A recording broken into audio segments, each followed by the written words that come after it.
I was trying to be real vague about it, but that party traumatized me. Everybody know ain't no party like a Diddy party, so. Yeah, that's what's up. I don't throw the typical Hollywood extra uptight party. People are walking around, this corner this got going on, this corner they over here doing this corner they over there having. So, we get loose, we dance a little bit. They'd be like, we having a party tonight, but this ain't your kind of party. You'd be like, yeah, I ain't going. I don't want to go. And they're in the pool. And they're drinking mimosas in the pool, but then it's like a waitress walking around giving people drinks, just passing people drinks. So when you get up, they'd be like, don't touch them bottles right there and only drink them bottles right there. So we already knew what the drill was. You just don't mess with them bottles. And that's why they lock up our phones, because they know what we see in there, he can get in trouble. It's sounding kind of dangerous now. It's a little kinky, but yeah. Have you heard about Diddy's infamous freak-off parties? The unsettling truth behind these secret gatherings has finally emerged, revealing a darker reality than anyone could have anticipated. Diddy is now facing serious allegations, and the events that unfolded at these parties are truly disturbing. For over 30 years, Diddy has been a towering figure in the music industry, known for launching some of hip-hop's biggest names. While many recognize him for his musical achievements, his influence extended well beyond the charts. Diddy became notorious for hosting some of the wildest parties in the industry, including his iconic all-white events that everyone wanted to be part of. These gatherings were star-studded, luxurious, and glamorous, capturing headlines everywhere. However, as we dig deeper, we uncover a much darker side that remained hidden from the public eye. Let's travel back to the late 90s, when Diddy first introduced his exclusive all-white parties. These events were unique, governed by a few simple yet strict rules. Guests were expected to come ready to enjoy themselves. No negativity allowed. Attendees also had to be part of Diddy's elite circle of celebrities. And of course, the dress code mandated that everyone wear all white, creating a luxurious, almost surreal atmosphere. These parties quickly became the must-attend events, attracting A-list stars from every corner of entertainment for nights filled with fun and freedom. Initially hosted in the Hamptons, one of the most exclusive locales imaginable, the parties later expanded to other upscale venues, with Diddy meticulously choosing each location to fit the vibe he envisioned. However, these gatherings were about more than just flaunting wealth or status. Diddy asserted that the all-white dress code served a deeper purpose, leveling the playing field. By having everyone dressed in the same color, he aimed to break down the usual barriers of image, status, and ego that often permeate celebrity culture. It didn't matter if you were a superstar or someone with the right connections. At these parties, everyone was meant to feel equal. Or at least, that's the illusion Diddy created.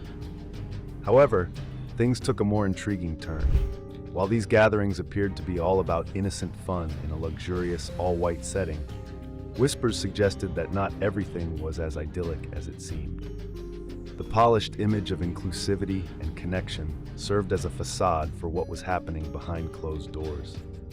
The inaugural all-white party took place over Labor Day weekend on September 7, 1998, in East Hampton, New York. Diddy hosted around 200 guests, transforming his new home into the hottest venue for the industry's elite.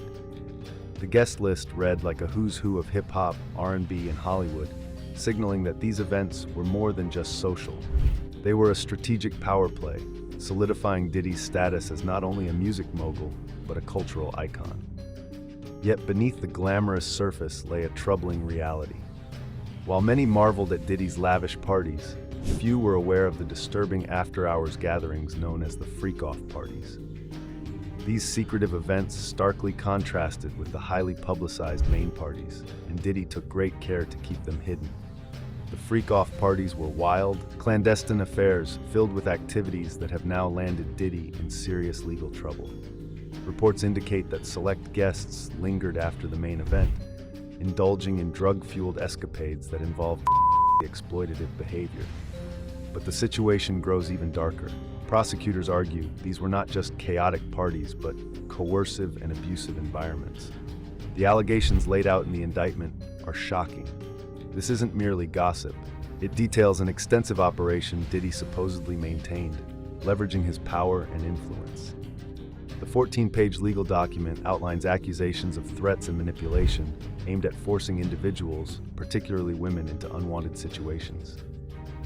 These charges extend beyond typical party antics, encompassing forced labor and even kidnapping. For years, Diddy's prominence in the music industry allegedly allowed these freak-off parties to continue unchallenged.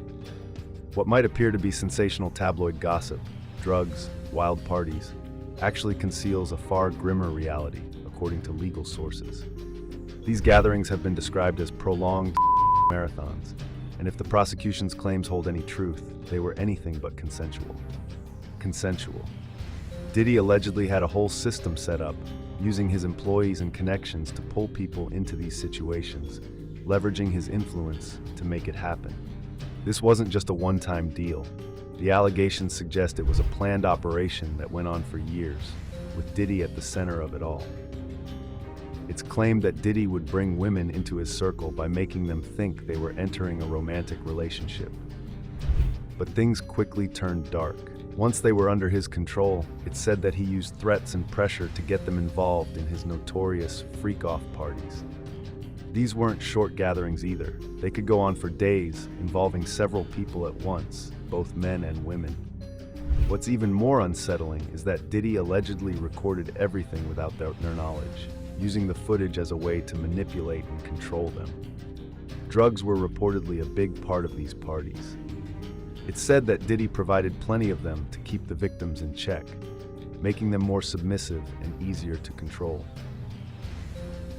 After these intense parties, the victims were given IV fluids to help them recover from the exhaustion and drug use they had been subjected to. And the whole thing didn't just happen by chance. Diddy's entire team was allegedly involved in making sure these events ran smoothly. From booking hotel rooms to stocking them with everything from baby oil to drugs, his staff took care of all the details, including cleaning up afterward to hide what had gone on. The team also arranged travel for the victims and made sure everything was prepared for the next freak-off.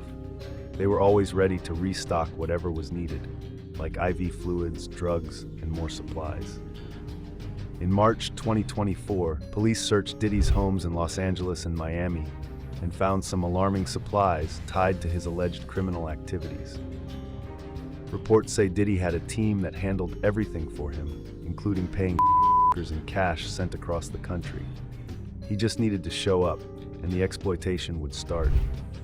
The freak-off parties were reportedly filled with violence. Diddy is accused of physically assaulting his victims, kicking them, throwing things at them, and dragging them by their hair. These attacks led to injuries that sometimes took weeks to heal. If any victim resisted his demands, they were threatened regarding their careers, making them feel they had no choice but to go along with what Diddy wanted. The fear of physical and emotional abuse was constant, as Diddy supposedly used recordings of these encounters to keep them silent. Diddy's alleged criminal network included security staff who sometimes carried for intimidation. It's said that Diddy himself would flash weapons to scare his victims, creating a tense atmosphere. During the searches, police found several firearms, including 3 AR-15s with altered serial numbers, which were believed to be used for intimidation. Anyone who tried to flee was allegedly tracked down by Diddy's staff. Employees who questioned his authority faced threats of physical violence. This whole situation created a scary environment where silence was enforced through intimidation and fear. In late 2023, after serious allegations about Diddy's behavior came to light, especially from his ex-girlfriend Cassie Ventura, his reputation took a hit. As negative stories spread, it's said that Diddy's team pressured the alleged victims and witnesses to stay quiet. They were reportedly bribed and told not to share their experiences with the police or to create false stories about what happened. Now, it seems Diddy's time is running out. He's currently incarcerated, and the government has started a thorough investigation into his life to reveal the dark truths behind his actions and what his victims went through. Now, what do you think? Do drop your thoughts in the comment section below. If you like this video, don't forget to hit that subscribe button and turn on notifications. We'll be back with another one pretty soon.